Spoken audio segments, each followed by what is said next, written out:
Good morning, everyone. It is the middle of our week. I hope you have had a great week so far and that you are looking forward, like me, to the school holidays coming up.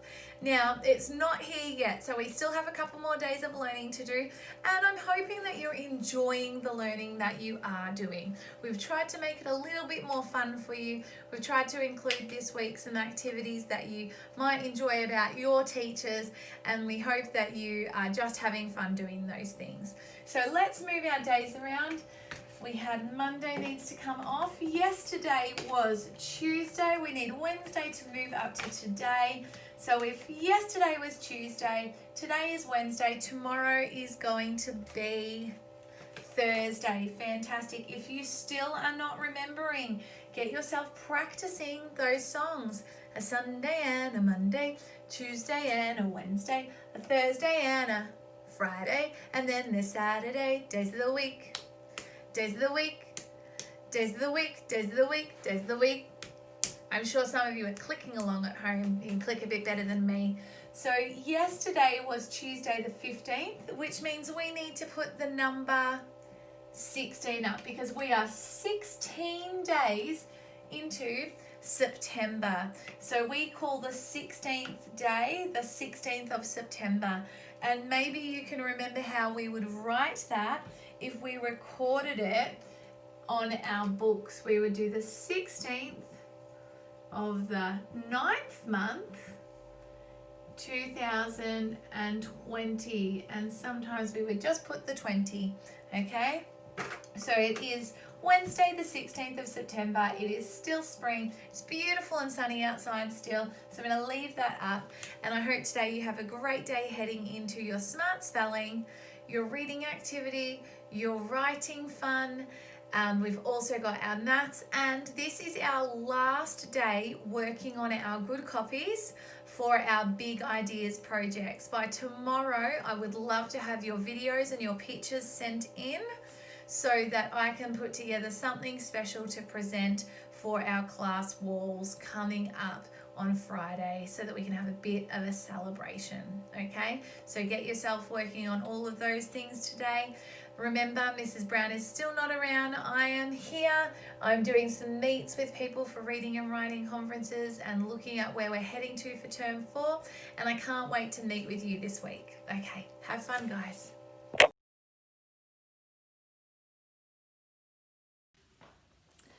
Hi grade ones, this is your Wednesday Smart Spelling video for the week. Now this week in Smart Spelling, we've been learning about how we can write the ow sound that we hear in some words. And we've learned that we can use the letters OW to write that sound in some words. So if I needed to write the word town, ow, t, ow, I have got the digraph OW, which is representing the ow sound that I can hear in that word. We also use that spelling pattern in the word brown, brown, ow.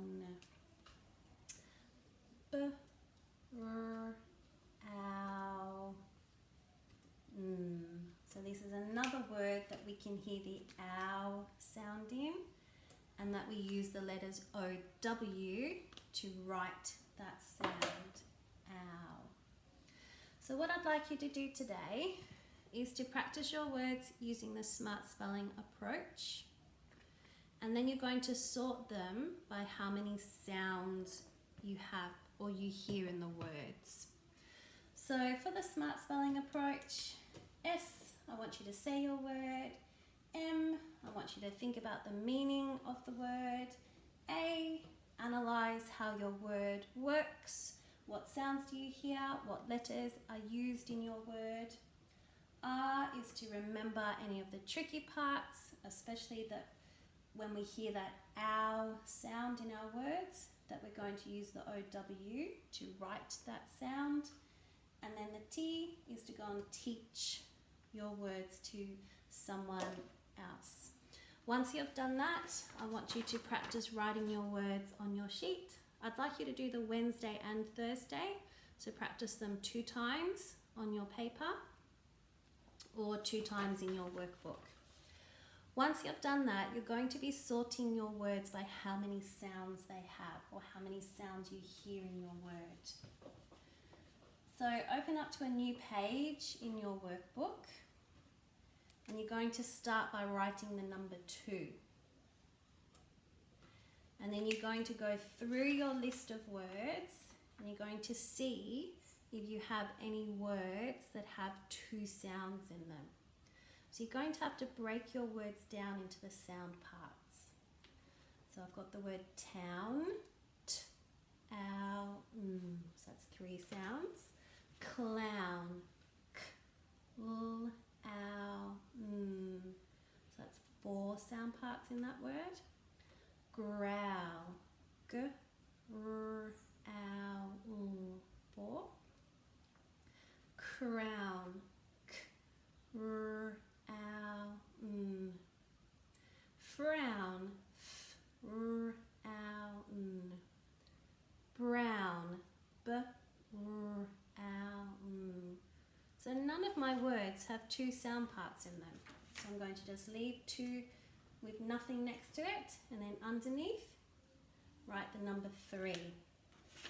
So I did have a word that had 3 sound parts, and that was the word town. T, ow, So next to number 3, I'm going to write the word town. Check to see if you have any other words that have 3 sound parts in them. If you don't, on the next line, put the number 4. And now you check to see if you have any words that have 4 sound parts. K, l, ow, yes. So I need to write the word clown. Has 4 sound parts. G, r, ow, also has 4 sound parts. So I'm going to create a list and put a comma. Just make that one a bit smaller. You can separate your words with a comma. Crown. So lots of my words that I've chosen have 4 sounds in them. If you run out of space, just write underneath on the next line.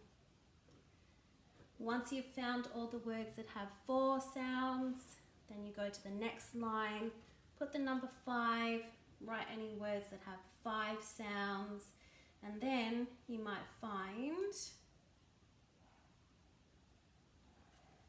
if you need to, put the number 6 and see if there's any words that have 6 sounds.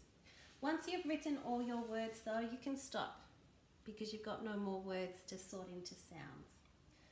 Okay, so today, first of all, practice your words using the smart spelling approach, remembering that we're learning that we can write the ow sound with the digraph OW. And then the second thing to do today is to sort your words into based on how many sounds they have. This time we're starting with the number, and you're going to write any words that have that many sounds next to the number. If you don't have any words that have the amount of sounds in for the number, you just leave it blank and then go to the next number. See how you go today.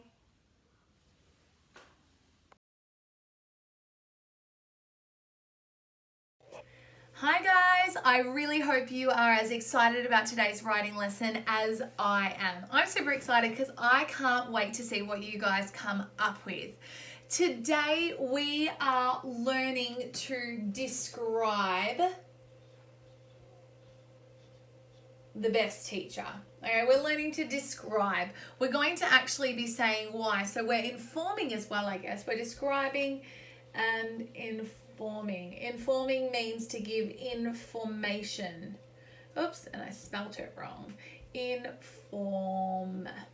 See, sometimes even I make mistakes with my spelling. So we are learning to describe and inform. We are going to be creative So I can be creative. And I can be, well, descriptive. I can use describing words. I can use describing words. Today, each of you has received 2 sheets that look like this. Today, you are going to use these to build the best teacher. Now, let me explain it. If you can't print, that's totally fine. You can draw and I'll model what it might look like today, okay? If you can print, great, you can cut them out and I'll show you what that might look like too. Building your teacher is only part of the lesson, okay? You're going to choose, here we've got some heads and bodies. So this says heads and bodies, and you can use any of these to put down a head and a body on your teacher, okay?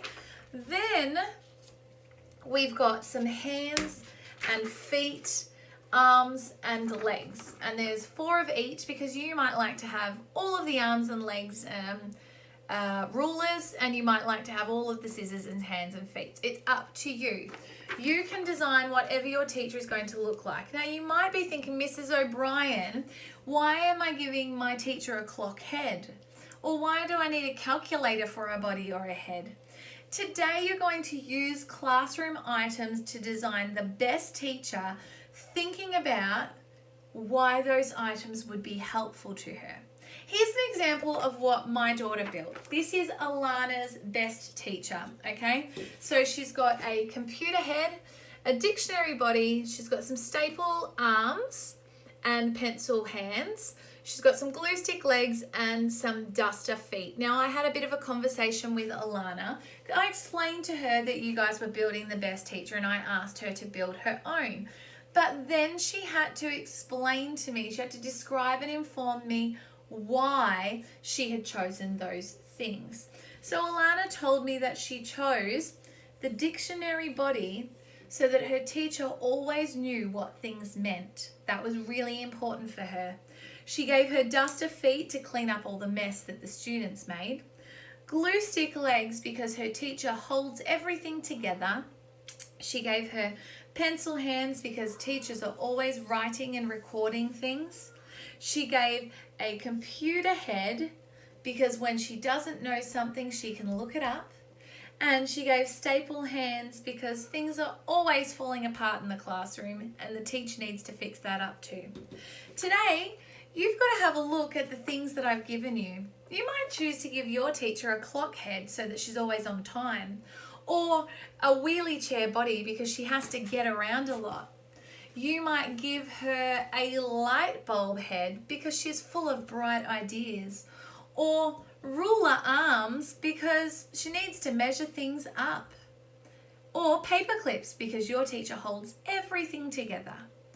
You get to choose what you want your teacher to look like. Once you've designed her, it's those things that you've thought about, why you've given her those things, that we're going to use for our writing today. So I'm going to give you an example with Alana's. If you're in the glasses group, I want you to pick one thing that you chose and write a sentence about why you chose that. So your sentence might be like Alana's dictionary body. The best teacher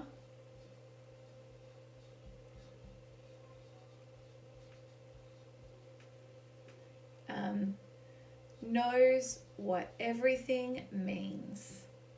And that's why she has a dictionary body.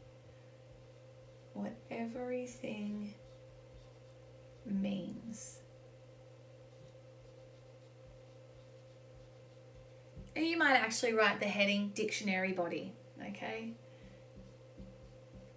Dictionary body. Okay? Smiley face group, you're going to choose 2 or more things to write about your teacher. So you might have that sentence, but then add that your teacher has a computer head so that she can look things up when she doesn't know the answer. Okay? And our thumbs up group, I want you to write about everything. Now you might like to stick your teacher in the middle of your page and then write the things around, like label it with the sentences coming off. So could draw an arrow up there. Remember, if you can't print, that's totally fine. You could draw your teacher in your book. So here we go. Here's my light bulb head. And I'm going to give her a clock body. I'm going to give her some ruler legs. Once I finish drawing, I can colour her in. I am going to give her some paperclip feet and some pencil arms.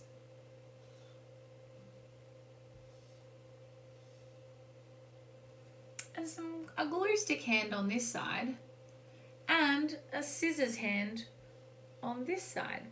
So you can draw your teacher, your best teacher, and then you might like to do the labelling like I said. So because she's full of bright ideas.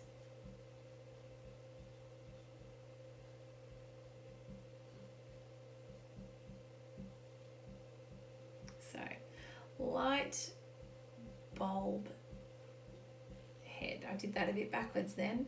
Light bulb head because she's full of bright ideas.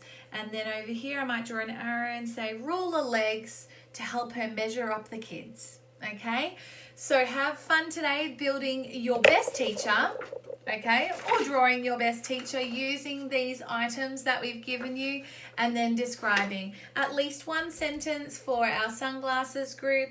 I would like 2 or more sentences from our smiley group, and thumbs up group. I think you can tell me all about your teacher that you have designed. Have fun today, guys. I'm really looking forward to what you come up with.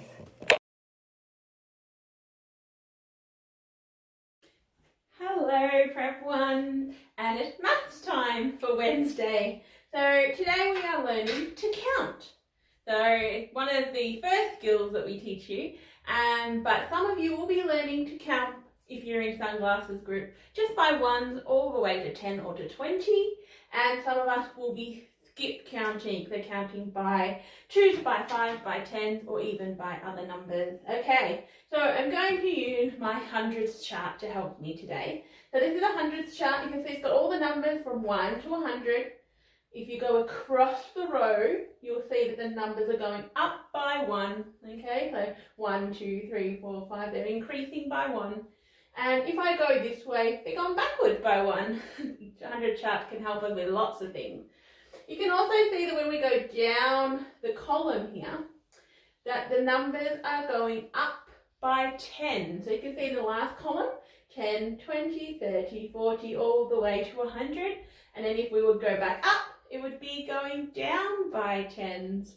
So the number chart's going to help me with my counting today.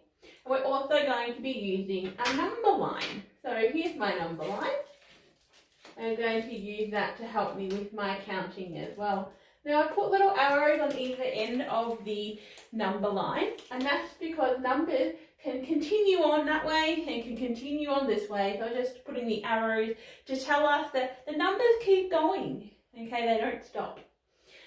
So if I was in sunglasses group today, I was practicing my counting from 1 to 10 or 1 to 20, up to what you need. So I'm going to do some lines and I'm going to put my numbers on there. Now, when I'm counting to 10, for example, I know that in the middle of 10 is the number 5. Okay, so I know to space my numbers out, I can put 5 on that side, 1, 2, 3, 4, and then I would put 6, 7, 8, 9, and so on for that one. Okay, so if I didn't know how to write these numbers, or I wasn't sure which number came next, I can look at the number line to help me. Can you see here? 1, 2, 3, 4, 5, 6, 7, 8, 9, 10. If you were going to 20, let's do 11, 12, 13, 14, 15, 16, 17, 18, 19, all the way to 20. Okay, once you have created your number line, you've practiced writing those numbers, then you need to practice counting. So we want you to record yourselves practicing your count. So you can count just like this on your number line, and you can do little jumps. 1, 2, 3, 4, 5, 6, 7, 8, 9, 10, just like that. Or if you wanted to, you could get a toy car, if you have one at home, and you could ride the toy car underneath your number line and count along with your car. So I'm going to imagine that my whiteboard text rubber is my car, and I'm going to start at 1, 2, 3, 4, 5, 6, 7, 8, 9, 10. Make sure when you're doing that, you're looking at those numbers so that you really know what those numbers look like. Okay, so that is the job for Sunglasses group today. If you are in Smiley Face group, you will probably need this 100 chart a little bit more.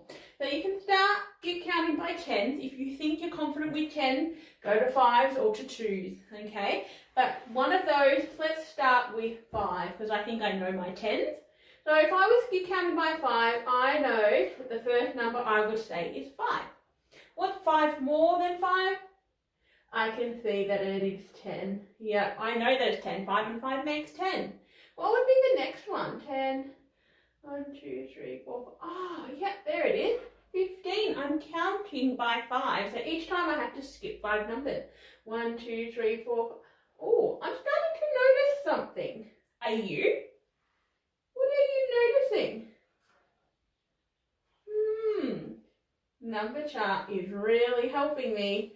I'm not going to say anything, but I want you to tell me if you notice something in your work later, because you'll be able to tell me about the pattern you've noticed. Once you have used the number line to help you, the number chart to help you, then you can put it onto your number line. So you're going to start here at 5 and keep counting. Okay, and you would keep on going all the way until the end. Now there is a challenge to see if you can count past 100 by these numbers as well. So I wonder if you can show me that. But let's start by 5, and then you will just record yourself. 5, 10, 15, 20, 25, 30, 35, 40, and so on. Now you can also use this number line again and this number chart again and again for your counting by 2s and counting by 10. Just colour it in to help you if you need that support, okay? Now, if you are in thumbs up group, you're starting from a different number. So you're still counting by 2s, 5s, 10s, even by 3s, but you're starting at very different numbers. Sorry about my dogs in the background. So I'm going to pretend that you have to start at 4, and you're counting by 10s. So if you know about the numbers chart, you'll know that you're going down the chart. If not, just count by 10s. Count 10 numbers and circle it. Count 10 numbers and circle it. And you'll start to notice a bit of a pattern.